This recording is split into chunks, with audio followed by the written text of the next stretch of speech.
Hi అండి. అందరికీ నమస్కారం. మకర రాశి వారు ప్రాణం పోయినా సరే, మీరు మే నెలలో ఈ 3 ప్రదేశాలకు మాత్రం పొరపాటున కూడా వెళ్ళవద్దు. ఎందుకంటే, ఆ 3 ప్రదేశాలకు వెళ్తే అక్కడ మీకు పెను ప్రమాదం అనేది పొంచి ఉంది. ఈ వీడియో అనేది మీ కంట పడింది అంటే, నిజంగా ఆ దైవానుగ్రహం, ఆ సంతోషి మాత అనుగ్రహం అని చెప్పి ఈ వీడియోని మీరు ఏముందిలే అని చెప్పేసి కొట్టిపడేస్తే మాత్రం చాలా చాలా నష్టపోతారు. సమయం అనేది చాలా తక్కువగా ఉంది. కొన్ని విషయాలు దైవం అనేది మనకు ఏదో ఒక రూపంలో కొన్ని సంకేతాలు అనేవి తెలియజేస్తూ ఉంటారు. వాటిని అర్థం చేసుకోగలిగితే మనం అదృష్టవంతులం అవుతాము. లేదంటే మాత్రం రెప్పపాటు కాలంలో ఎన్నో రకాలైనటువంటి ప్రమాదాలు అనేవి జరుగుతూ ఉండటం మనం గమనిస్తూనే ఉంటున్నాము. కాబట్టి అలాంటి నష్టం అనేది మీకు, మీ కుటుంబానికి జరగకూడదు. మీరెప్పుడూ కూడా మీ కుటుంబంతో, మీ బిడ్డలతో సంతోషంగా నిండు నూరేళ్ళు ఆరోగ్యంగా ఉండాలి, ఆయుస్సుతో ఉండాలి అని చెప్పేసి ఈ వీడియో అనేది మీ ముందుకు తీసుకురావటం అనేది జరిగింది. ఎందుకంటే మనం వెళ్ళేటటువంటి కొన్ని ప్రదేశాలు ఏవైతే ఉంటాయో అవేంటంటే ఎక్కువగా మనకి నెగిటివిటీని కలిగి ఉంటాయి. అలాంటి వాటి వల్ల ఏంటంటే చాలా రకాలైనటువంటి అంటే మనం జాగ్రత్తగా ఉన్నప్పటికీ చేసినప్పటికీ కూడా చెడు నష్టం అనేది అది ఏ రూపంలో ఏ దిక్కు నుంచి నలుదిక్కుల్లో వస్తుందో కూడా మనం గమనించలేము. కాబట్టి జాగ్రత్త అనేది తప్పనిసరి.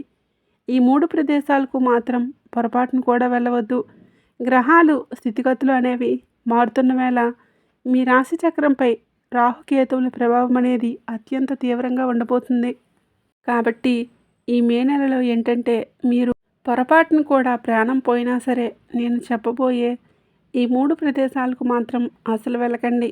మీ కుటుంబాన్ని అలాగే మీ యొక్క జీవితాన్ని తీవ్ర ఇబ్బందుల్లోకి నెట్టే అవకాశం అనేది ఉంటుంది. అసలు ఏ 3 ప్రదేశాలకి వెళ్ళకూడదు, అసలు ఆ 3 ప్రదేశాలు ఏంటి, మీరు ఎక్కడికి వెళ్తే మీకు నష్టాలు జరుగుతాయి, ఎలాంటి ప్రమాదాలు అనేవి మీకు పొంచి ఉన్నాయి, ఇదంతా కూడా ఇప్పుడు మనం ఈ వీడియోలో క్లుప్తంగా అర్థమయ్యేలాగా చెప్తాను. అలాగే దీంతో పాటుగా మీ రాశికి సంబంధించిన కొన్ని రకాలైనటువంటి ముఖ్యమైన విషయాలు కూడా మీ జీవితం మీద ప్రభావం చూపించే అంశాలు కూడా నేను ఈ వీడియోలో చెప్తాను. వెళ్ళకూడని ప్రదేశాలతో పాటుగా ఈ నెలలో ఏ ప్రదేశాలకు వెళ్తే మంచి జరుగుతుంది, ఆ ప్రదేశాలు ఏంటనేది కూడా ఇప్పుడు ఈ వీడియోలో వివరంగా చెప్తాను.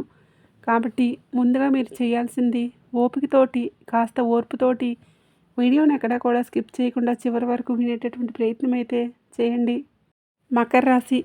మకర రాశి అనేది జ్యోతిష శాస్త్రంలో 10వ రాశి. దీనికి అధిపతి శనిదేవుడు. వీరికి కష్టపడే తత్వం మరియు క్రమశిక్షణకు ప్రతీకగా నిలుస్తారు. ఈ రాశివారు ధైర్యంతో క్లిష్టమైన పనులన్నీ స్వయం కృషితో చేస్తారు. కుటుంబ వృత్తిపరమైన బాధ్యతలను సమర్థవంతంగా నిర్వహిస్తారు. మకర రాశి వారి ముఖ్య లక్షణాలు: వీరు పనులన్నీ సమర్థవంతంగా నిర్వహిస్తారు. నాయకత్వ లక్షణాలని కలిగి ఉంటారు. కష్టపడే తత్వం, అపారమైన అనుభవం, మొండి పట్టుదల వీరి సొంతం. నిజాయితీ, నమ్మకమైన స్నేహితులు మరియు కుటుంబ బాధ్యతలకు, కుటుంబ సభ్యులకు ప్రాధాన్యత ఇస్తారు. వీరు భవిష్యత్తుపై స్పష్టమైన ప్రణాళికను కలిగి ఉంటారు. ఏదైనా ఒక నిర్ణయం తీసుకునేటప్పుడు మంచి చెడు ఆలోచించి నిర్ణయాలు తీసుకునేటటువంటి వ్యక్తులు. ఏదైనా సరే తొందరపాటు అనేది వీరి దగ్గర చాలా తక్కువగా ఉంటుంది. కాబట్టి వీళ్ళ జీవితంలో ఎన్నో రకాలైనటువంటి బాధలు, కష్టాలు ఉన్నప్పటికీ కూడా ఏమాత్రమైనా నిలబడగలిగారు. దైవానికి ఎక్కువగా ప్రాధాన్యత ఇవ్వటం, ఎక్కువగా పూజలు చేసుకోవటం, దైవనామస్మరణ చేసుకోవటం ఇలాంటివి ఎక్కువగా వీరు చేస్తూ ఉంటారు. కాబట్టి దైవానుగ్రహం అనేది వీరి మీద పుష్కలంగా ఉంటుంది. కాబట్టి ఆ దైవం మీకు ముందుగానే కొన్ని రకాలైనటువంటి ముఖ్యమైనటువంటి విషయాలు మీ కంట పడేలాగా, మీ చెవిన పడేలాగా చేస్తున్నాడు అనమాట. కాబట్టి అది మీ యొక్క పూర్వజన్మ సుకృతం, మీ మంచితనమని చెప్పుకోవచ్చు. మీరు మే నెలలో వచ్చేటప్పటికి కొన్ని రకాలైనటువంటి పనులు చేయకూడదు. అలాగే ఈ 3 ప్రదేశాలకు వెళ్ళకూడదు. ఒకవేళ మీరు కనుక నిర్లక్ష్యం చేసి వెళ్తే మాత్రం మీరు జీవితాంతం కష్టాలను అనుభవించాల్సి వస్తుంది. మీ ఇంట్లో లక్ష్మీదేవి నిలబడితే సరికదా, ఉన్నది కూడా వెళ్ళిపోయే అవకాశం అనేది ఎక్కువగా ఉంటుంది. దీనివలన పితృదోషాలు కలగటం, అలాగే మీ కులదైవం కూడా మీపై ఆగ్రహించడం వంటివి జరుగుతాయి. ఎందుకంటే మే నెలలో రాహు మరియు కేతువు తమ ఉగ్ర రూపాన్ని చూపిస్తున్నారు. సుమారు 500 సంవత్సరాల తర్వాత ఏర్పడుతున్నటువంటి ఒక అరుదైన గ్రహాల కలయిక వలన ఈ పరిస్థితి అనేది ఏర్పడుతుంది. అందుకే మీరు చాలా జాగ్రత్తగా ఉండాలి. మీరు కనుక ఈ మే నెలలో నేను చెప్పబోయే ఈ 3 ప్రదేశాలకు వెళ్తే మాత్రం మీరు ఇప్పటి వరకు చేసుకున్నటువంటి పుణ్యం, మీ యొక్క మంచి పనులన్నీ కూడా సర్వనాశనం అయిపోతాయి. మీ అదృష్టం మీకు ఎదురు తిరుగుతుంది. శని మరియు రాహువు యొక్క తీవ్రమైన ప్రభావానికి మీరు గురి కావాల్సి వస్తుంది. కాబట్టి మీరు ఆలోచించి జాగ్రత్త అనేది వహించి నేను చెప్పినటువంటి ఈ 3 ప్రదేశాలకు వెళ్లకుండా ఉంటే ఈ మే నెల మీ జీవితంలో అద్భుతమైన నెలగా మారబోతుంది. అంతేకాకుండా లక్ష్మీదేవి మీ ఇంట్లో తిష్ట వేసుకొని మరి కూర్చుంటుంది. మరి ఏ పని మొదలుపెట్టినా కూడా అందులో విజయమే మీ సొంతమవుతుంది. ప్రతి చోట కూడా మీకు బాగా కలిసి వస్తుంది. మనకు మే నెల వచ్చేటప్పటికి ఇది ఎండాకాలం అన్నమాట. అంటే ఎప్పటి నుంచి ఎండలు అనేవి బాగా ముదురుతాయి. కాబట్టి సూర్యకిరణాలు మీపై బలంగా పడతాయి. ఆ వేడి మీ జీవితంలో ఉన్నటువంటి నెగిటివిటీని పూర్తిగా తీసేసుకొని మీకు సుఖ సంతోషాలను, సంపదను తెచ్చిపెడుతుంది. అయితే ఇదంతా కూడా మీకు జరగాలంటే ఆ 3 ప్రదేశాలకు మాత్రం వెళ్లకుండా ఉండాలి. ఎందుకంటే ఆ ప్రాంతాల్లో వచ్చేటప్పటికి దుష్టశక్తుల ప్రభావం అనేది చాలా ఎక్కువగా ఉంటుంది. మీరు అటువైపు వెళ్ళటం వలన మీలో ఉండేటటువంటి పాజిటివ్ ఎనర్జీ అంతా కూడా పోయి నెగిటివ్ శక్తులు ఏవైతే ఉన్నాయో అవి మీపై ఆధిపత్యం చెలాయిస్తాయి. అవి మీతో పాటు మీ ఇంటికి కూడా వస్తాయి. దానివల్ల మీకు అనారోగ్యాలు కలగటం, అలాగే మానసికంగా సంతోషం అనేది లేకపోవటం, సరిగ్గా నిద్ర పట్టకపోవటం, ఇంట్లో గొడవలు జరగటం, ఏదో నెత్తి మీద ఏదో బరువు పెట్టినట్లుగా, ఏదో శని వచ్చి కూర్చున్నట్లుగా, ఇట్లా చాలా రకాలుగా నష్టాలు జరిగే అవకాశం అనేది ఉంది. భార్యాభర్తల మధ్య మనస్పర్ధలు, అసలు ఒక్కొక్కసారి మీరు ఊహించని పరిణామాలు, అంటే భార్యాభర్తలు విడాకులు తీసుకోవడం కావచ్చు, లేదంటే అనారోగ్య సమస్యలతో చాలా ఇబ్బంది పడటం, అనుకోని ఖర్చులు నెత్తి మీద పడటం, శత్రువులు ఎవరైతే మీరు ఏ స్థితిలో అయితే ఉండాలని చెప్పేసి వాళ్ళు కోరుకుంటూ ఉంటున్నారో అలాంటి నీచమైనటువంటి స్థితిలోకి మీరు వెళ్ళి వారందరికీ సంతోషాన్ని కలిగించేటటువంటి అవకాశం అనేది ఏర్పడుతుంది. కాబట్టి మీరు ఈ నెలలో మీ క్షేమం కోరే ఈ విషయం అనేది చెప్పడం అనేది జరుగుతుంది. ఈ 3 ప్రదేశాల వైపుకు వెళ్ళకపోవటమే మీకు, మీ యొక్క కుటుంబానికి కూడా చాలా మంచిది. ఎందుకంటే ఇప్పటికే మీరు చాలా రకాలుగా మానసికంగా ఎన్నో రకాలైనటువంటి సమస్యలతో మీరు నలిగిపోతూ ఉన్నారు. కష్టానికి కష్టం తప్పట్లేదు, అంటే శరీరానికి శ్రమ తప్పట్లేదు, అలాగే మనసుకు ఇబ్బంది, నరకం అనేది కూడా తప్పట్లేదు. కానీ జనానికి మాత్రం బ్రహ్మాండంగా కనిపిస్తున్నారు. మీ అంతగా ఎవరు సుఖపడటం లేదు అన్నట్లుగా. కానీ నిజమేంటంటే మీ అంతగా ఎవరు కష్టపడట్లేదు. అది మీకు మాత్రమే తెలుసు. పైన ఉన్నటువంటి ఆ భగవంతుడికి మాత్రమే తెలుసు. మీరు ఒకటి తలిస్తే మరొకటి జరుగుతుంది. అనుకున్న పనులన్నీ అవ్వకపోగా కొత్త కొత్త సమస్యలు, చికాకులు వచ్చి పడుతూ ఉన్నాయి.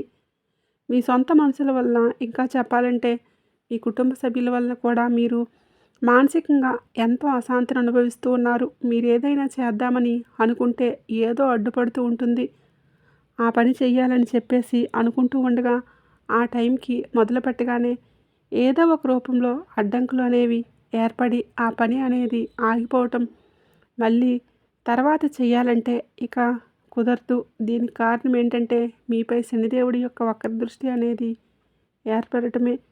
కొన్ని ప్రతికూల శక్తులు మీపై ఆధిపత్యం అనేది చలాయిస్తూ ఉన్నాయి. మీకు తెలియకుండానే మీరు వెళ్తున్నటువంటి కొన్ని ప్రదేశాల వలన మీ పుణ్య ఫలితం అంతా కూడా వృధా అయిపోతుంది. అందుకే ఈ మధ్య మీకు ఇంట్లో లక్ష్మీ కటాక్షం అనేది నిలబడకపోవటము, అనుకోని ఖర్చులు వచ్చి పడటం, ఇటువంటివన్నీ జరుగుతున్నాయి. అంటే డబ్బు ఏంటంటే వచ్చినట్లుగా వస్తుంది, కానీ నీటిలాగా ఖర్చు అయిపోతుంది.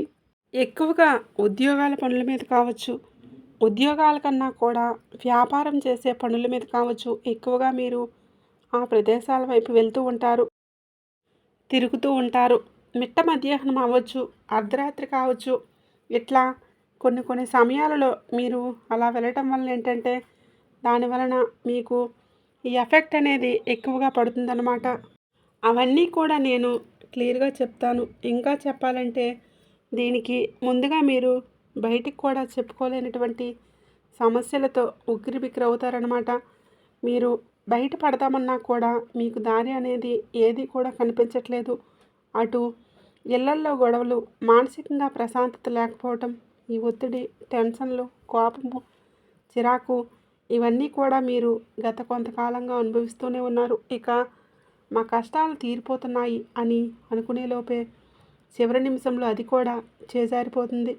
మీ పనులన్నీ కూడా ఇట్లా మధ్యలో ఆగిపోవటం, దీని వెనుక మీ శత్రువుల యొక్క నరదృష్టి కూడా కొన్ని దుష్ట శక్తుల ప్రభావం అనేది చాలా ఎక్కువగా ఉంటుందన్నమాట. మనము పనుల మీద అలాగే ప్రయాణాల మీద రకరకాల చోట్లకు లేచిన దగ్గర నుంచి వెళ్తూనే ఉంటాము. కానీ మనకు తెలియకుండానే కొన్ని అపవిత్రమైనటువంటి ప్రదేశాల్లో అడుగుపెట్టినప్పుడు లేదా అక్కడ కాసేపు నించున్నప్పుడు, కూర్చున్నప్పుడు అక్కడ నెగిటివ్ ఎనర్జీ అనేది మనకి అంటుకుంటుంది. అదే మనతో ఇంటికి కూడా వస్తుంది. అప్పుడు మనల్ని రక్షించేటటువంటి మనం నమ్ముకున్న దైవం, కులదైవం, మన పితృదేవతలు మనకు దూరమవుతారు. ఈ దుష్ట శక్తుల ప్రభావం ఉన్న చోట ఏంటంటే దేవతలు నిలబడలేరు. ఆ ప్రతికూల శక్తుల కారణంగానే మనల్ని కాపాడాల్సినటువంటి దేవతలు కూడా మన ఇంటిని వదిలి వెళ్ళిపోయే అవకాశం అనేది ఉంటుంది. ఎందుకంటే ఈ పవిత్రమైనటువంటి శక్తులకి ఆ మంచి అనేది అసలు పడదు. కాబట్టి వీళ్ళు నిలబడలేక పారిపోయే అవకాశం అనేది ఉంటుంది. అలా పారద్రోలుతాయి. ఎందుకంటే దుష్టశక్తులకు కూడా శక్తి అనేది చాలా ఎక్కువగా ఉంటుంది. వాటిని మనం ఎలా పంపించాలో అలా పంపించాలి. అవి అంత తేలిగ్గా మనిషిని వదిలి వెళ్ళేటటువంటి శక్తులు కాదు. దుష్ట శక్తులు వచ్చేటప్పటికి మనిషిని చిత్రవద చేసి నరకం చూపించి ఎంతైతే ఆ మనిషి ఇదైపోవాలో అంతా చేసేసి అప్పుడు పోవన్నమాట. అలాంటి వాటిని వదిలిపెట్టుకోవడానికి కొన్ని పద్ధతులు అనేవి ఉంటాయి. ఒక్కొక్కసారి దైవశక్తి కూడా నిలబడలేదన్నమాట. కాబట్టి ఎప్పుడైనా అంటే చెడు ఉన్న దగ్గర మంచి ఉండలేదు, మంచి ఉన్న దగ్గర చెడు ఉండలేదు అన్నట్లుగా ఇలాంటి దుష్ట శక్తులు అనేవి మనతో పాటుగా ప్రవేశించినప్పుడు మనం ఎన్ని పూజలు చేసినా, ఎన్ని దాన ధర్మాలు చేసినా, ఎంత చేసినా కూడా ఫలితం అనేది ఉండదు. ఎందుకంటే వాటి యొక్క నెగిటివ్ అనేది చాలా ఎక్కువగా ఉంటుంది. కాబట్టి వాటిని ఎలా పారద్రోలాలో అనేది మాత్రం మనం తెలుసుకోవాలి. అప్పుడు మాత్రమే వాటి నుంచి మనం బయటపడగలుగుతాము. లేకపోతే మాత్రం ఊహించిన పరిణామాలు కూడా జరిగే అవకాశం అనేది ఉంటుంది. అసలు ఆ 3 ప్రదేశాల గురించి కనుక వింటే నిజంగా మీకు ఆశ్చర్యం వేస్తుంది. ఎందుకంటే మీకు తెలియకుండానే మీరు ఆ చోట్లకు తరచుగా అంటే ఎక్కువగా వెళ్తూనే ఉంటున్నారు. మీ దగ్గర అసలు డబ్బు ఎందుకు నిలబడట్లేదు? ఇంట్లో ఎప్పుడు కూడా ఏదో ఒక గొడవ అనేది ఎందుకు జరుగుతుంది? మీ మనసు ఎప్పుడూ కూడా ఎందుకు చికాకుగా, భారంగా అనిపిస్తుంది? మనశ్శాంతి అనేది మీకు ఎందుకు కరువవుతుంది?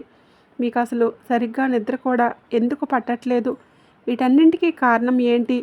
మీరు వెళ్తున్నటువంటి ఆ ప్రదేశాలే. ఆ చోట్ల నుంచి వచ్చే ప్రతికూల ప్రభావమే మీ జీవితాన్ని ఇట్లా అతలాకుతలం చేసేస్తుందన్నమాట. ఇన్నాళ్ళు ఏంటంటే మీకు తెలియదు. తెలిస్తే మీరు వెళ్ళేవాళ్ళు కాదు. కానీ తెలియక చేసిన, తెలిసి చేసిన తప్పు తప్పే అవుతుంది.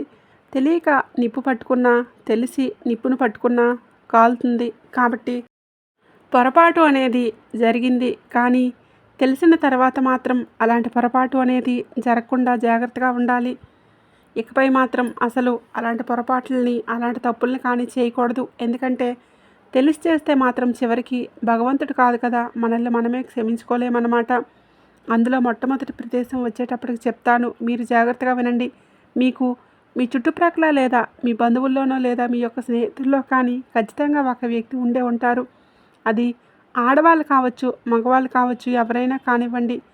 మీరు ఉండే మీ చుట్టుప్రక్కల కావచ్చు, మీ యొక్క బంధువుల్లో కావచ్చు, మీరు ఎవరినైతే స్నేహితులుగా భావిస్తూ ఉంటారో వాళ్ళు కావచ్చు, దూరపు బంధురకం కావచ్చు, ఇలా రక్త సంబంధంలో కావచ్చు, ఇట్లా ఎవరైనా సరే మీకు సంబంధించి ఒక వ్యక్తి ఉంటారు. అది ఆడవారైనా, స్త్రీ కావచ్చు, పురుషుడు కావచ్చు. ఆ వ్యక్తి జీవితం ఎలా ఉంటుందంటే మొత్తం కూడా కష్టాలతో నిండిపోయి ఉంటుంది. అప్పులు, అనారోగ్య సమస్యలు, కుటుంబ సమస్యలు, తీరని సమస్యలు, ఎన్నో రకాలైనటువంటి మానసిక సమస్యలతో, కుటుంబ సమస్యలతో ఒక రకంగా చెప్పాలంటే భయంకరమైనటువంటి జాతకంతో కూడుకుని ఉంటారన్నమాట. ఆ వ్యక్తి నిజానికి గతంలో చేసినటువంటి కొన్ని రకాల పొరపాట్లు, పనులు కావచ్చు, అతడు ఏదో జన్మలో చేసుకున్నటువంటి పాపకర్మలు కావచ్చు, ఇట్లా ఏది ఏమైనా కానివ్వండి, వారి ఇంట్లో ఉన్నటువంటి విపరీతమైనటువంటి నెగిటివ్ ఎనర్జీ వలన వాళ్ళు ఆ స్థితిలో ఉంటారన్నమాట. ఆ వ్యక్తి ఎవరు ఏంటి అనేది ఈ పాటికే మీ మనసుకు బాగా అర్థమై ఉంటుంది. ఎందుకంటే మీ చుట్టుప్రక్కల ఉన్న వాళ్ళల్లో ఇట్లా మీకు బాగా తెలిసిన వాళ్ళల్లో విపరీతమైనటువంటి బాధలు కలిగి ఉంటారనమాట. వాళ్ళు ఎప్పుడూ కూడా మనశ్శాంతిగా ఉండరు. ఆ వ్యక్తి ఎవరో కూడా ఈ పాటికే మీకు తెలిసే ఉంటుంది. అలా మీరు తరచుగా వారిని కలవడానికి కానీ లేదా పలకరించడానికి కానీ వారి ఇంటికి మీరు తెలియకుండానే వెళ్తూ ఉంటున్నారు. లేదా కనీసం ఫోన్లో మాట్లాడే ప్రయత్నం అయినా చేస్తూ ఉంటున్నారు. కానీ మీరు చేసేటటువంటి పొరపాటు అదే. అక్కడే మీకు అసలు ప్రమాదం అనేది పొంచి ఉంది. మీకు ఆ నెగిటివ్ ఎనర్జీ అంటే ఆ వ్యక్తికి సంబంధించినటువంటి నెగిటివ్ ఎనర్జీ ఏదైతే ఉందో అదంతా మీకు ప్రవేశిస్తుందన్నమాట. అంటే ఆ ఇంటికి వెళ్ళినప్పుడు ఆ ఇంట్లో ఉన్నటువంటి దుష్టశక్తి, కష్టాలు, కన్నీళ్ళు, బాధలు అన్నీ కలిసి ఒక వలయంలాగా మిమ్మల్ని చుట్టుముట్టేస్తున్నాయి. మీరు ఆ ఇంటి నుంచి బయటికి వచ్చినప్పుడు ఆ శక్తులు కూడా మీతో పాటే వచ్చేస్తున్నాయి. నిజానికి ఆ యొక్క అదృష్టం వలన ఎన్నాళ్ళు కూడా మీరు మాట్లాడుతున్నప్పటికీ, చేస్తున్నప్పటికీ కూడా ఆ దైవానుగ్రహం మీ మీద ఉండటం వలన, అలాగే పితృదేవతల యొక్క ఆశీస్సులు కూడా మీ మీద ఉండటం వలన మీరు అలాంటి చోట్లకు వెళ్ళినా కూడా ఇన్నాళ్ళు నష్టమైతే పెద్దగా జరగలే. కానీ దానికి సంబంధించినటువంటి కొంత నెగిటివ్ అయితే మాత్రం మీ జీవితాల మీద అయితే ఉంది. ఎందుకంటే ఆ దుష్టశక్తులు మీకు ఉన్నటువంటి పాజిటివ్ ఎనర్జీని దూరం చేస్తాయి. అందుకే ఎక్కడైతే ఇట్లా నిత్యం గొడవలు జరుగుతూ ఉంటాయో, ఎక్కడైతే మనశ్శాంతి అనేది లేకుండా అశాంతి రాజ్యం ఏలుతూ ఉంటుందో అలాంటి ఇండ్లకు వెళ్ళడం అనేది మీరు ఈ మే నెలలో పూర్తిగా మానేసేయండి. ముఖ్యంగా వాళ్ళంటే మీకు బాగా ఇష్టం కావచ్చు, అభిమానం కావచ్చు, మీ రక్త సంబంధికులై కావచ్చు, లేదా బంధువులు కావచ్చు, స్నేహితులు కావచ్చు, వాళ్ళు బాగా మీకు నచ్చినటువంటి మనుషులైనా సరే అలాంటి వారి ఇంటికి మాత్రం కాస్త ఈ మే నెలలో దూరంగా ఉండండి. ఎందుకంటే కొంతమంది ఎన్ని బాధలు పడుతున్నా సరే పైకి మాత్రం చాలా సంతోషంగా నవ్వుతూ ఉంటారు. అలాంటి వాళ్ళతో మనం ఉన్నప్పుడు ఏంటంటే మనకున్న బాధలన్నీ కూడా మర్చిపోగలుగుతాం. కానీ కొంతమంది ఏంటంటే వాళ్ళకున్నటువంటి సమస్యలు కొంతైనా సరే ప్రతి చిన్న విషయాన్ని కూడా భూతద్దంలో పెట్టుకొని చూసుకొని, అంటే నిజానికి కొంతమంది భయంకరంగా కూడా సమస్యలు ఉండవచ్చు, కాదని అనటం లేదు. కానీ మన వాళ్ళు అందులో ఉండిపోయి వాళ్ళ నోట్లో నుంచి వచ్చే ప్రతి మాట కూడా నెగిటివ్గా ఉంటుందన్నమాట. అలాంటి వారితో మాట్లాడినప్పుడు మనం కూడా నెగిటివ్గా వెళ్ళిపోతూ ఉంటాము. మన ఆలోచన విధానం కూడా మారిపోతూ ఉంటుంది. అలాగే వాళ్ళకి సంబంధించినటువంటి అదంతా కూడా మనకు కూడా ప్రవేశించే అవకాశం అనేది ఉంటుంది. కాబట్టి అలాంటి చోట్లకు వెళ్ళకూడదు. అలాంటి మనుషులకు దూరంగా ఉండటమే మంచిది. మీలో ఉన్నటువంటి ఆ మంచి ఎనర్జీని మీరు కాపాడుకోవాలంటే అటువంటి వ్యక్తులు మీ పక్కింటి వాళ్ళైనా సరే, ఇట్లా మీ మనసుకు బాగా హత్తుకునే మనుషులైనా సరే ఈ మే నెలలో మాత్రం వారి ఇంటి గడప కూడా తొక్కవద్దు. ఇంకా చెప్పాలంటే వారితో కనీసం ఫోన్లో కూడా మాట్లాడవద్దు. జాగ్రత్త అనేది తప్పనిసరి. ఇక రెండో ప్రదేశం గురించి చెప్పే ముందు ఒక్క మాట వినండి. ఈ విషయం మాత్రం చాలా చాలా ముఖ్యమైనది.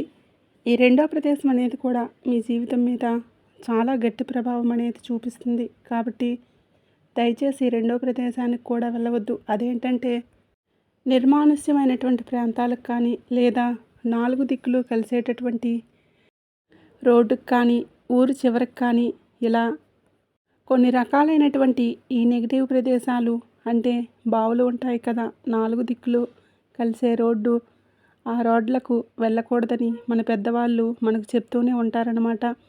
అలాంటి ప్రదేశాలు ఏవైతే ఉంటాయో మీ ఇళ్ళకు దగ్గరలోనే ఇటువంటి చోటు ఉంటూ ఉంటాయి. అలాగే మీరేంటంటే ప్రయాణాలు చేసేటప్పుడు కూడా మనం ఇందాక చెప్పుకున్నట్లుగా మిట్ట మధ్యాహ్నం అర్ధరాత్రులు కూడా అది మీరు బండి మీద కావచ్చు, కారులో కావచ్చు, అలాంటప్పుడు కూడా అటు నుంచి తిరుగుతూ ఉంటారనమాట. ముఖ్యంగా సూర్యాస్తమయం అయిన తర్వాత చీకటి పడ్డాక అటువైపు అలాంటి చోట్లకు పొరపాటున కూడా వెళ్ళవద్దు. అంటే మీరు అనుకుంటూ ఉంటారు, అంటే అలాంటి చోట్లకు మేము ఎందుకు వెళ్తాము, అది ఇది అని చెప్పేసి మీరు అనుకుంటూ ఉంటారు. మీరు ఏదన్నా వ్యాపారం పని మీద బయటికి వెళ్ళేటప్పుడు కానివ్వండి, లేదా ఆఫీస్ పని మీద జాబ్ పరంగా ఇంటికి వెళ్ళినప్పుడు ఇలా అలాగే వెళ్ళి తిరిగి వచ్చేటప్పుడు కానివ్వండి, త్వరగా వెళ్ళాలి అని చెప్పేసి కొంచెం ఏంటంటే ఈ రోడ్డు నుంచి వెళ్తే మనం తొందరగా వెళ్ళిపోవచ్చు అని చెప్పేసి రాత్రిపూట ప్రయాణాలు చేస్తున్నప్పుడు ఇలాంటప్పుడు తెలియకుండానే అలాంటి రోడ్లలో వెళ్తూ ఉంటారనమాట. కానీ మే నెలలో మాత్రం రాహుకేతువుల ప్రభావం అనేది చాలా బలంగా ఉంటుంది. పాడుపడ్డ భవనాలు కావచ్చు, శ్మశానాలు కావచ్చు, కొన్ని ఏంటంటే తృప్తి లేని దుష్టశక్తులు, ఆత్మలు ఇలాంటివి ఎక్కువగా సంచారం చేస్తూ ఉంటాయి. ఒంటరిగా మీరు అలాంటి చోట్ల నుంచి వెళ్తున్నప్పుడు మీ చుట్టూ ఉండేటటువంటి రక్షణ కవచం అనేది బలహీనపడుతుంది. ఆ చీకటి శక్తులు అనేవి మీకు తెలియకుండానే మీ శరీరానికి అంటుకొని మీ కాళ్ళ వెంట నేరుగా మీ గడప దాటి లోపలికి వచ్చే అవకాశం అనేది చాలా ఎక్కువగా ఉంటుందన్నమాట. అలా వచ్చినప్పుడు ఏంటంటే మీ ఇంట్లో పిల్లలు ఉన్నప్పుడు వాళ్ళకి అనారోగ్యం బారిన పడటం, లేదా మీ యొక్క మానసిక స్థితి అనేది కూడా చాలా దెబ్బతినటం. ఏదో అప్పటిదాకా బాగానే ఉంటుంది, కానీ అప్పటికప్పుడు జ్వరం వచ్చేస్తుంది, అప్పటికప్పుడు ఒళ్ళు నొప్పులు వచ్చేస్తూ ఉంటాయి. ఇలాంటివి సాయంత్రం పూట అంటే రాత్రి పడుకున్నప్పుడు భయంకరమైనటువంటి కలలు రావటం, గుండె మీద ఏదో బరువు పెట్టినట్లు కనిపించటము, ఇలాంటివన్నీ కూడా జరుగుతూ ఉంటాయి. అనవసరంగా మీరు సంపాదించిన డబ్బంతా కూడా హాస్పిటల్లో ఖర్చు చేయాల్సిన పరిస్థితి అనేది వస్తుంది. కాబట్టి మీరు ఏ పనుల మీద వృత్తిరీత్యా బయటికి వెళ్ళినప్పుడైనా సరే దయచేసి అలాంటి పాడుబడ్డ ప్రదేశాలకి, ఇలా 4 దిక్కులు కలిసే రోడ్లు అటువంటి ప్రదేశాలకు మాత్రం పొరపాటున కూడా వెళ్ళవద్దు. వెళ్తే మాత్రం అక్కడ ఖచ్చితంగా మీ కాళ్ళ వెంటపడి అక్కడ ఉన్న దుష్టశక్తులు మీ జీవితంలోకి ప్రవేశించే అవకాశం అనేది ఉంటుంది. వాటి నుంచి బయటపడడానికి మీరు చాలా తిప్పలు పడాల్సి వస్తుంది. కాబట్టి వెళ్ళకుండా ఉండటమే మంచిది. ఇక మూడవ ప్రాంతం వచ్చేటప్పటికి మిమ్మల్ని చెడు వ్యసనాలకు దగ్గర చేసేటటువంటి అలవాట్లు కావచ్చు, లేదా ఆ చెడు వ్యసనాలకు దగ్గర చేసేటటువంటి స్నేహితులు ఎవరైతే ఉంటారో అలాంటి వారి దగ్గరికి మాత్రం దయచేసి వెళ్ళొద్దండి. ఎందుకంటే మీకు చేతులు జోడించి మరి ఈ విషయం చెప్పడం అనేది జరుగుతుంది. అసలు రాహువుకి అత్యంత ఇష్టమైనటువంటివి ఏంటో తెలుసా? చెడు వ్యసనాలు, నాశనం, మోసం మరియు చెడు పనులు. మీరు అలాంటి వ్యక్తుల దగ్గరికి, అలాంటి చోట్లకు వెళ్ళినప్పుడు ఈ చెడ్డ స్నేహితులు ఎవరైతే ఉంటారో నమ్మకంగా మంచిగా మాట్లాడుతున్నట్లుగా ఉండి మీకు చిన్న చిన్నగా కొన్ని అలవాట్లు చేసేస్తూ ఉంటారు. లేకపోతే మీరు వదిలేసినటువంటి అలవాట్లను కూడా మళ్ళీ వాళ్ళు మీరు చేసేటట్లుగా అలవాటు చేస్తూ ఉంటారు. మిమ్మల్ని చెడగొట్టడానికి వాళ్ళు కూడా ఆ పనులు చేసి చూపిస్తారన్నమాట. సరే, లేకపోతే నువ్వేం చేయొద్దు, వచ్చి మా పక్కన కాసేపు కూర్చో అని చెప్పి ఇలా అంటూ ఉంటారు. కానీ అలాంటి వాతావరణంలో కలుషితమైన వాతావరణం అన్నమాట. అలాంటి చోట్లకు వెళ్ళి కూర్చున్నప్పుడు మనం పవిత్రంగా ఉన్నటువంటి మనసు కూడా చెడిపోయే అవకాశం అనేది ఉంటుంది. కాబట్టి దయచేసి అలాంటి స్నేహితులకు కానీ, అలాంటి చెడు చేసేటటువంటి వ్యక్తుల దగ్గరికి కానీ, అలాంటి చెడు ప్రదేశాలకు కానీ మీరు వెళ్ళవద్దు. వెళ్తే మాత్రం ఖచ్చితంగా నష్టపోతారు. మొహమాటానికి పోయి అలాంటి వ్యక్తులతో మీరు ఏకీభవించినప్పుడు ఏంటంటే మీ దగ్గర ఉన్నటువంటి డబ్బంతా వృధా అయిపోతుంది, కాలం వృధా అయిపోతుంది. మీరు జీవితాన్ని ప్లాన్ చేసుకున్నప్పటికీ కూడా అదంతా కూడా చెల్లాచెదురైపోతుంది.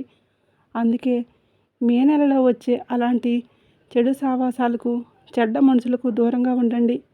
ఒంటరిగా ఉండటమే మీకు, మీ యొక్క ప్రాణానికి, మీ కుటుంబానికి రక్షణ.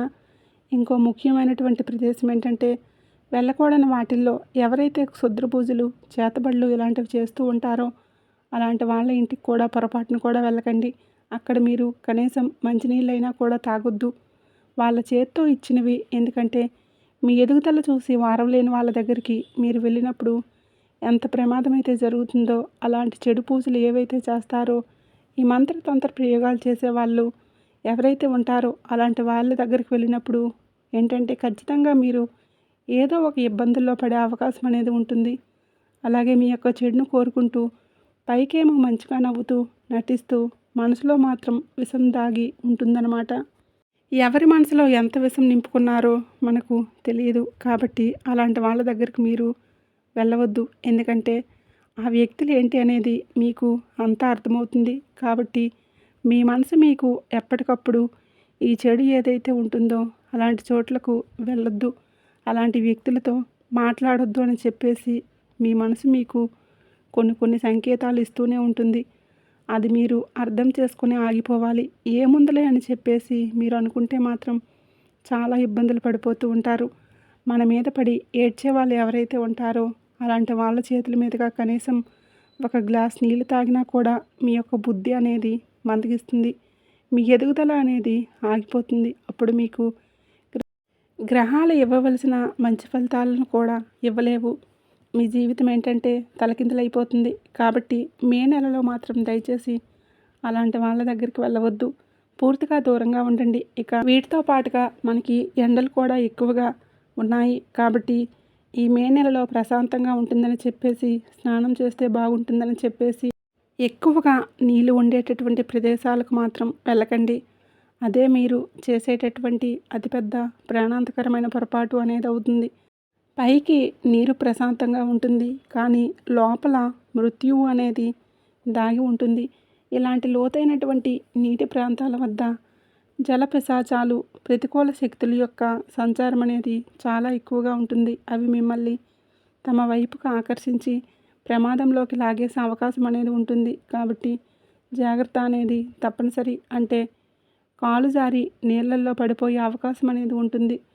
మీరు లేకపోతే నీటి లోతును తప్పుగా అంచనా వేసి అక్కడికి వెళ్ళి ఇబ్బంది పడి నీళ్ళల్లో మునిగిపోయే అవకాశం అనేది ఉంటుంది. దీనివలన ఏంటంటే మీ యొక్క ప్రాణాలకే ప్రమాదం, మీ జీవితం ముగిసిపోయే ప్రమాదం ఉంది. దానివలన మీ కుటుంబం అంతా కూడా ఇబ్బంది పడాల్సి వస్తుంది. ఇలాంటి సంఘటనలు మనం ఎన్నో చూస్తూనే ఉంటున్నాము.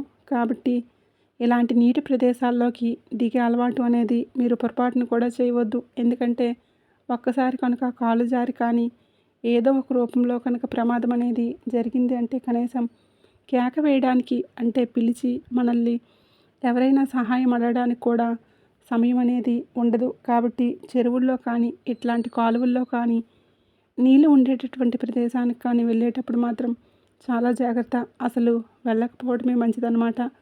కాబట్టి మనం చెప్పుకున్నటువంటి ఈ ప్రదేశాలకు వెళ్ళవద్దు. ఇక్కడ 90% గండాలు అనేవి పొంచి ఉన్నాయి. కాబట్టి జాగ్రత్త. ఇప్పుడు మనం చెప్పుకున్నటువంటి ముఖ్యమైన ప్రదేశాలు ఏవైతే ఉన్నాయో వాటికి మాత్రం మీరు ఈ మే నెల చివరి దాకా కూడా పొరపాటును కూడా ఎంత అత్యవసరమైనా కూడా దయచేసి ఆ ప్రదేశాలకు వెళ్ళవద్దు. వెళ్తే మాత్రం మీరు మీ కుటుంబం మాత్రం తర్వాత ఎంత అల్లాడిపోయినా ఎలాంటి ఉపయోగం అనేది ఉండదు. కాబట్టి మీ మంచి కోసం ఇది చెప్పడం అనేది జరుగుతుంది. కాబట్టి జాగ్రత్త. మరి వెళ్ళాల్సినటువంటి ముఖ్యమైన ప్రదేశాలు కూడా ఏంటనేది కూడా ఇప్పుడు నేను చెప్తాను. వీటికి వెళ్ళటం వల్ల ఏంటంటే మీకు అదృష్టం అనేది బాగా కలిసి వస్తుంది. ఈ ప్రదేశాలకు వెళ్ళటం వల్ల ఏంటంటే మీ అదృష్టానికి పట్టినటువంటి తుప్పు కూడా వదిలిపోయి అదృష్టానికి ఎటువంటి అడ్డంకి అనేది లేకుండా మీ జీవితంలోకి ప్రవేశించి మీరు ఎప్పుడూ సంతోషంగా ఉంటారు. అందులో మొట్టమొదటిది ఏంటంటే మీరు ఏదైనా ఒక పురాతన శివాలయం దగ్గరికి వెళ్ళండి. అంటే మీకు శివారాధన అనేది బాగా కలిసి వస్తుంది. మీకు దగ్గరలో ఉన్నటువంటి మీ ఊర్లో ఉన్నటువంటి శివాలయం లేదా పురాతనమైనటువంటి శివాలయం కానివ్వండి, అలాంటి చోట్ల దగ్గరికి వెళ్ళండి. ఎందుకంటే ఈ మండుతున్నటువంటి ఎండల్లో ఏదైనా చల్లని పురాతన శివాలయంలోకి వెళ్ళటం వలన అక్కడ ప్రశాంతమైన వాతావరణంలో మీ యొక్క అడుగులతో మీరు ఆలయంలోకి ప్రవేశించేటప్పుడు పూర్తి భక్తితో మీ మనసుకు చాలా ప్రశాంతంగా ఉంటుంది. అలాగే మీరు భక్తితో శివలింగానికి ఒక చెంబుడు చల్లని నీటిని అభిషేకం అనేది చేయండి. అలాగే కొన్ని బిల్వ పత్రాలు కూడా సమర్పించండి. ఇలా చేయటం వలన ఆ మరుక్షణమే మీ జన్మల పాపాలు, మీకు తగిలినటువంటి శాప అన్నీ కూడా పూర్తిగా కడిగి వేయబడతాయి. రాహుకేతువులు కూడా ఆ పరమేశ్వరుడికి పరమభక్తులు. ఆయన ముందు వాళ్ళు కూడా వణికిపోవలసిందే. కాబట్టి మీరు శివారాధన చేయటం వల్ల దుష్టశక్తులు ఏవైతే ఉన్నాయో ఇంకా కొన్ని రకాలైనటువంటి చెడుతో మీరు చాలా ఇబ్బంది పడుతున్నారు. అలాంటివేవి కూడా కనీసం మీ కాలి యొక్క చిటికెన గోరును కూడా తాకలేవు. కాబట్టి చక్కగా మీరు ఇట్లా పురాతనమైనటువంటి శివాలయానికి వెళ్ళి చక్కగా శివలింగానికి బిల్వ పత్రాలతో అభిషేకం చేయండి. మీకు మంచి జరుగుతుంది. అలాగే ఏదైనా గోశాల ఉంటుంది కదా, అక్కడికి వెళ్ళి మీ యొక్క చేతులతో గోమాతకు పచ్చగడ్డి తినిపించినా లేదా చల్లటి నీటిని తాగించినా కూడా ముక్కోటి దేవతల యొక్క ఆశీస్సులు అనేవి మీ యొక్క ఖాతాలో పడతాయి. ఎందుకంటే గోమాతలో మనకు ముక్కోటి దేవతలు కొలువై ఉంటారు. కాబట్టి మీ కర్మఫలాన్ని ఇచ్చే శనిదేవుడు నిస్వార్థ సేవకు ఎంతగానో సంతోషిస్తాడు. కాబట్టి ఉన్నటువంటి శని దోషాలు ఏవైతే ఉన్నాయో, అలాగే ప్రమాదాలు ఏవైతే ఉన్నాయో అవన్నీ కూడా పూర్తిగా తొలగిపోతాయి. కాబట్టి గోపూజ చేసుకోండి. గోవుకు ఆహారంగా ఏదైనా తినిపించండి. గోశాలకు వెళ్ళండి. ఇంకా పేద పిల్లలకు కానివ్వండి లేదా వృద్ధులకు కానివ్వండి, అలాగే అనాథ శరణాలయానికి కానివ్వండి, వృద్ధాశ్రమం కానివ్వండి, ఇలాంటివి ఉంటాయి కదా, అలాంటి చోట్లకు వెళ్ళి చక్కగా ఈ ఎండాకాలం వారికి చల్లగా తాగడానికి ఏదైనా పానీయాలు కానివ్వండి లేదా వాళ్ళకి మంచి వస్త్రాలు కానివ్వండి, అంటే ఏదైనా బట్టలు కానివ్వండి, ఏదైనా తీపి పదార్థాలు కానివ్వండి వాళ్లకు పంచండి. ఈ ఎండల్లో చల్లటి ఐస్ క్రీమ్ లేదా పానీయాలు వాళ్ళకి ఇస్తే ఆ పసిపిల్లల యొక్క ముఖాల్లో కనిపించేటటువంటి ఆ చిరునవ్వు అనేది మీ యొక్క జీవితాల్లో ఉన్నటువంటి కష్టాలన్నీ తొలగిస్తుంది. అలాగే వృద్ధులకు కూడా సహాయం చేయటం వలన వారి యొక్క ఆశీస్సులతో మీ యొక్క జాతక దోషాలన్నీ కూడా పూర్తిగా తొలగిపోతాయి. కాబట్టి ఇలాంటి ప్రదేశాలకు కూడా మీరు వెళ్ళండి. ఇక ఆ తర్వాత ప్రదేశం మీ ఇంటి కులదైవం. మనం ఏంటంటే ఎన్నో దేవాలయాలకు వెళ్తూ ఉంటాము, మొక్కులు మొక్కుతూ ఉంటాము, పూజలు చేస్తూ ఉంటాము, ఏదేదో చేస్తూ ఉంటాము, కానీ మన కులదైవాన్ని మాత్రం మర్చిపోతూ ఉంటాము. కానీ ఈ మే నెలలో మీరు కాస్త సమయం అనేది కేటాయించుకొని మీ కుటుంబ సభ్యులతో కలిసి మీ కులదైవాన్ని దర్శనం చేసుకోండి. ఒకవేళ ఆ కులదైవం ఉన్న గుడి ఎక్కడో చాలా దూరంలో ఉంది, మాకు కుదరదు అని చెప్పేసి మీరు అనుకుంటే కనీసం మీ ఇంట్లోనే ఏదైనా ఒక గదిలోనైనా సరే చక్కగా శుభ్రం చేసేసి వారి పేరు మీద ఒక నెయ్యి దీపం వెలిగించి ప్రత్యేకంగా పూజ చేసుకోండి. కులదేవతల యొక్క పేర్లను తలుచుకోండి. అలా కులదేవతలను ప్రసన్నమైతే ఈ ప్రపంచంలో ఏ దుష్టశక్తి, ఏ మంత్రతంత్రాలు, ఏ గ్రహాల ప్రభావం అనేది కూడా మిమ్మల్ని ఏమీ చేయలేవు. మిమ్మల్ని, మీ కుటుంబాన్ని, మీ యొక్క వంశాన్ని కూడా చక్కగా మీ కులదైవం అనేది కాపాడుతూ ఉంటుంది. ఈ కుటుంబంలో ఉన్నటువంటి గొడవలన్నీ కూడా తొలగిపోయి ప్రేమానురాగాలతో సంతోషంగా ఉంటారు. అలాగే లక్ష్మీదేవి యొక్క పూజ అనేది చేసుకోండి. శుక్రవారాల పూట లక్ష్మీదేవికి చక్కగా తెల్లటి పుష్పాలతో అలంకరణ చేసి ఆవు పాలతో చేసినటువంటి నైవేద్యాన్ని కానీ, పాలు పొంగించి పరమాణాన్ని తయారు చేసి ఆ తల్లికి నైవేద్యంగా సమర్పించి నెయ్యి దీపాన్ని వెలిగించి ఆ తల్లికి పూజ చేసుకోవటం వలన ఆ తల్లి మీ ఇంట్లో తిష్ట వేసుకొని కూర్చుంటుంది. మీకు ఉన్నటువంటి ఆ మిగిలిన సమస్యలన్నిటితో పాటుగా ఆర్థిక సమస్యలు, అప్పుల సమస్యల నుంచి కూడా బయటపడగలుగుతారు. ధనం మీ చేతికి అందుతుంది. మీకు రావాల్సినటువంటి ధనం కూడా మీ దగ్గరికి వచ్చే అవకాశం అనేది ఖచ్చితంగా ఉంటుంది. కాబట్టి చక్కగా ఇలా చేయండి. వీడియో నచ్చినట్లయితే లైక్ చేసి మీ ఫ్రెండ్స్ అండ్ ఫ్యామిలీ మెంబర్స్కి షేర్ చేయండి. అలాగే మన ఛానల్ని సబ్స్క్రైబ్ చేసుకొని జై సంతోషి మాతాని తప్పకుండా కామెంట్ అయితే చేయండి. ఈ వీడియో చూసినందుకు ధన్యవాదాలు. ఆ సంతోషి మాత అనుగ్రహం మీపై ఉండాలని మనస్ఫూర్తిగా కోరుకుంటున్నాను.